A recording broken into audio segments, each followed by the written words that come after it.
একটু ভিন্ন রকম ভাঁজ দিয়ে তৈরি করে ফেলেছে আলু দিয়ে অসম্ভব মজাদার একটি নাস্তা। আসসালামু আলাইকুম এভরিওয়ান, সবাই কেমন আছেন? আশা করি সবাই খুব ভালো আছেন। আমরা চলে এসেছি আপনাদের মাঝে নতুন একটি রেসিপি নিয়ে। আজকে তৈরি করেছি একদম ভিন্ন রকম ভাঁজ দিয়ে দারুণ মজাদার আলু দিয়ে একটি নাস্তা। এই নাস্তাটা তৈরি করা কিন্তু খুবই সহজ, আর খেতে কিন্তু অসম্ভব মজাদার হয়ে থাকে। ছোট থেকে বড় সবারই কিন্তু এই নাস্তাটা খেতে বেশ ভালো লাগবে। এই নাস্তাটা তৈরি করা কিন্তু খুবই সহজ, কোনো রকম ঝামেলা ছাড়া এই মজাদার নাস্তাটা আমি কীভাবে তৈরি করেছি চলুন সেই ফুল রেসিপিটি দেখে নেই। একটি বোলের মধ্যে দিয়ে দিচ্ছি ময়দা। আপনার চাইলে কিন্তু ময়দার পরিবর্তে আটাও ব্যবহার করতে পারেন, বাট ময়দা দিলে বেশি ভালো হয়। তো এখানে 1 কাপ আর সাথে হাফ কাপ পরিমাণ দিয়ে দিয়েছি, আর সাথে দিয়ে দিচ্ছি হাফ চা চামচ পরিমাণ লবণ, সাথে আরও দিয়ে দিচ্ছি কালো জিরে। এখানে আমি 1 টেবিল চামচ পরিমাণ কালো জিরে দিয়ে দিচ্ছি। এবার ময়দার সঙ্গে সবগুলো উপকরণ খুব ভালোভাবে মেখে মিশিয়ে নিব। সাথে দিয়ে দিচ্ছি 1 চা চামচ পরিমাণ রান্নার তেল। এবার ময়দার সঙ্গে তেলগুলো মেখে মিশিয়ে নিচ্ছি, সাথে আমি আরও 1 চা চামচের মতন অ্যাড করে নিচ্ছি। ময়দার সঙ্গে সবগুলো উপকরণ খুব ভালোভাবে মেখে মিশিয়ে নেওয়া কিন্তু হয়ে গিয়েছে। এবারে ময়দার মধ্যে দিয়ে দিচ্ছি হালকা উষ্ণ গরম পানি। এখানে আমি পরিমাণ অনুযায়ী অল্প পরিমাণে পানি দিয়ে দিয়েছি। এবার খুব ভালোভাবে ময়দাগুলো মেখে নিব, সাথে আমি আরও কিছুটা পরিমাণে পানি অ্যাড করে নিয়েছি। ময়দার ডোগুলো খুব সুন্দরভাবে কিন্তু মুথে নেওয়া হয়ে গেছে, দেখতে পাচ্ছেন অনেকটা পরিমাণে সফট করে মুথে নিয়েছি। এবার একটি ঢাকনার সাহায্যে ঢেকে প্রায় 30 মিনিটের মতন রেস্টে রেখে দিব। সাথে আমি একটি পুর তৈরি করে নিব। এবার আলুর পুর তৈরি করার জন্য এখানে আমি কিছু উপকরণ নিয়ে নিয়েছি, আর সাথে নিয়েছি একটি সেদ্ধ ডিম। সেদ্ধ ডিমটা আমি এখানে গ্রেটার দিয়ে গ্রেট করে নিচ্ছি। ছোট যেই সাইডটা আছে সেটা দিয়ে কিন্তু গ্রেট করে নিচ্ছি। গ্রেটার দিয়ে ডিম গ্রেট করে নেওয়া হয়ে গিয়েছে। এবার পেঁয়াজ কুচি, সাথে কাঁচামরিচ আর ধনিয়া পাতা কুচি দিয়ে খুব ভালোভাবে মেখে নিচ্ছি। সাথে দুটোর মতন আলু সেদ্ধ নিয়ে নিয়েছি। আপনার চাইলে কিন্তু আলুর পরিমাণ কমিয়ে বাড়িয়ে নিতে পারেন। এবার সবগুলো উপকরণ খুব ভালোভাবে মেখে নিব। আলুর সঙ্গে সবগুলো উপকরণ খুব ভালোভাবে মেখে নেওয়া হয়ে গিয়েছে। সাথে দিয়ে দিয়েছি একটি ম্যাজিক মশলা। এই মশলাটা পুরের মধ্যে দিয়ে দিলে পুরের স্বাদ কিন্তু দ্বিগুণ বেড়ে যায়। তো এই পর্যায়ে আমি একটার মতন মশলা দিয়ে দিয়েছি। এবার সবগুলো উপকরণ মশলার সঙ্গে মেখে নিব। এই তো সবগুলো আলুর পুর খুব ভালোভাবে মেখে নেওয়া কিন্তু হয়ে গিয়েছে। এবার এখান থেকে আমি লম্বা শেপের কিছু পুর তৈরি করে নিব। এই তো লম্বা শেপে একটা আলুর পুর তৈরি করে ফেলেছি। এবার বাকি আলুগুলো দিয়ে সেমভাবে পুর তৈরি করে নিব। ময়দার ডোগুলো 30 মিনিটের মতন রেস্টে রেখে দেওয়ার পর দেখতেই পাচ্ছেন অনেকটা পরিমাণে সফট হয়েছে। এবার এই ডো থেকে আমি ছোট সাইজ করে একটি লিচি কেটে নিচ্ছি। এই তো ছোট সাইজের একটা লিচি কেটে নেওয়া হয়ে গিয়েছে। এবার এটা দিয়ে আমি একটা রুটি তৈরি করে নিব, আর বাকি ময়দার ডোগুলো রেস্টে রেখে দিব। রুটি বানানোর জন্য লিচিটা একটি ফিরের উপরে গোল শেপ করে নিয়েছি। এবার একটি বেলুনের সাহায্যে ছোট সাইজের একটি রুটি তৈরি করে নিব।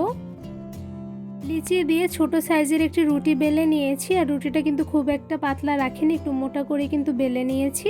এবারে রুটি দিয়ে নাস্তা তৈরি করে নিব। ছুরির সাহায্যে রুটিটা 4 কোণা করে কেটে নিচ্ছি।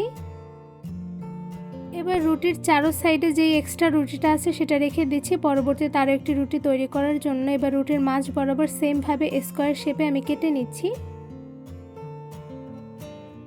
এই তো রুটিটা 4 কোণা করে কেটে নেওয়া হয়ে গিয়েছে। এবার মাছ বরাবর আলুর পুরটা দিয়ে সাইডে যে রুটিটা আছে তা আমি আলুর পুরের উপরে দিয়ে দিচ্ছি। দুই সাইড থেকে কিন্তু সেমভাবে দিয়ে দিচ্ছি।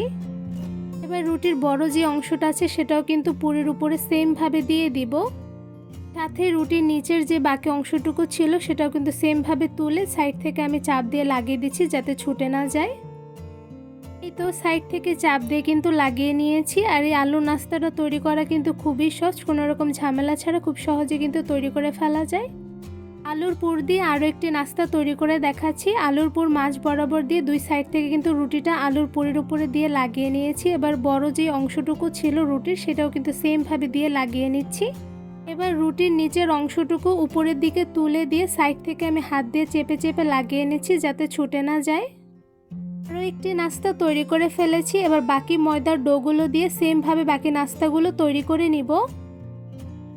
আলুর পুর দিয়ে একটু ভিন্ন রকম ভাঁজ দিয়ে অনেকগুলো নাস্তা তৈরি করে ফেলেছি। এবার এই নাস্তাগুলো আমি ভেজে নিব।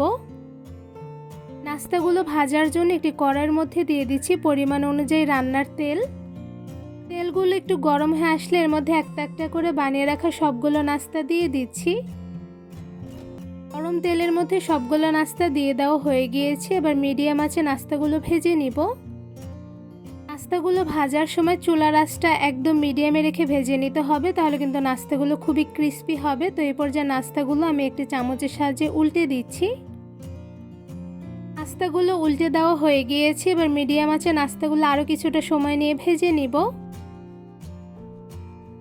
চুলার আঁচ মিডিয়ামে রেখে কিছুক্ষণ নাস্তাগুলো ভেজে নেওয়ার পর দেখতেই পাচ্ছেন একটা সাইডে হালকা ব্রাউন কালার চলে এসেছে। তো এই পর্যায়ে আমি নাস্তাগুলো উল্টে দিচ্ছি। একটা একটা করে নাস্তাগুলো উল্টে দেওয়া হয়ে গিয়েছে। এবার সবগুলো নাস্তা গোল্ডেন ব্রাউন কালার করে ভেজে নিব। এই আলুর পুরে ভরা নাস্তাগুলো ভেজে নেওয়ার সময় চুলার আঁচটা একদম মিডিয়ামে রেখে একটু বেশি সময় নিয়ে ভেজে নিতে হবে, তাহলে কিন্তু নাস্তাগুলো প্রচুর পরিমাণে ক্রিস্পি হবে। অনেকটা সময় নিয়ে মিডিয়াম আঁচে নাস্তাগুলো ভেজে নেওয়ার পর দেখতেই পাচ্ছেন গোল্ডেন ব্রাউন কালার চলে এসেছে। এই পর্যায়ে একটি ছাঁকনির সাহায্যে ছেঁকে আমি নাস্তাগুলো তুলে নিচ্ছি। এখানে সবগুলো নাস্তা সেমভাবে ছাঁকনি দিয়ে ছেঁকে আমি একটি ঝুড়িতে তুলে নিব। খুব সহজেই কোনো রকম ঝামেলা ছাড়াই তৈরি করে ফেলেছি একটু অন্যরকম ভাজের দারুণ মজাদার আলুর পুরে ভরা নাস্তা। এই নাস্তাটা তৈরি করা কিন্তু খুবই সহজ, আর দেখতেই পাচ্ছেন মাশাআল্লাহ নাস্তাগুলো দেখতে কিন্তু অসম্ভব সুন্দর হয়েছে। সাথে নাস্তাগুলো খেতে কিন্তু অসম্ভব মজাদার হয়ে থাকে। বাচ্চাদের থেকে শুরু করে বড়দের কিন্তু যে কোনো সময় মজাদার নাস্তাটি খুব সহজে তৈরি করে দিতে পারবেন, যা খেয়ে নেবে খুব মজা করে। এটা আপনাদের একটু ভেঙে দেখাচ্ছি। তো দেখতেই পাচ্ছেন ভিতরে কিন্তু মাশাআল্লাহ দেখতে খুবই লোভনীয় হয়েছে। এই নাস্তাগুলো এমনি খেতে যেমন ভালো লাগে, সাথে কিন্তু সালাদ বা সস দিয়ে খেতে আরো বেশি মজার হয়ে থাকে। নাস্তা তৈরির রেসিপিটি আপনাদের কাছে কেমন লেগেছে তা আমাকে অবশ্যই কমেন্ট করে জানাবেন। রেসিপিটি ভালো লেগে থাকলে আমার চ্যানেলটি সাবস্ক্রাইব করে ভিডিওতে লাইক কমেন্ট শেয়ার করে আমার পাশেই থাকবেন। আজকে এখানেই বিদায় নিচ্ছি, দেখা হবে অন্য কোনো ভিডিওর মাধ্যমে। সবাই সুস্থ থাকবেন, ভালো থাকবেন, আল্লাহ হাফেজ।